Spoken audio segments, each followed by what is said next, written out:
kadang-kadang kau tak perlu berhenti. Kau cuma perlu berehat. Ramai orang buat satu kesilapan besar. Bila penat, dia ingat apa? Dia ingat dia dah gagal, dia tak mampu. Bila perlahan, dia ingat dia dah gagal juga, dia tak mampu. Bila hasil lambat, dia ingat usahanya sia-sia. Hakikatnya, penat itu normal. Semua orang yang sedang berjuang akan rasa penat. Yang bahaya bukan penat. Yang bahaya bila kau mengalah.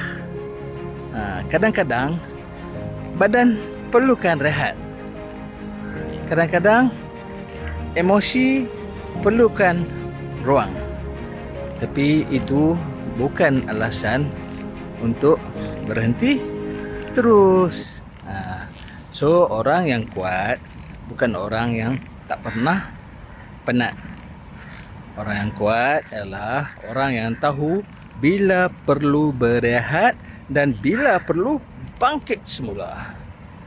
Sebab kejayaan bukan milik orang yang sentiasa laju, tapi milik orang yang tak berhenti walaupun terpaksa berjalan perlahan dan terhencut-hencut.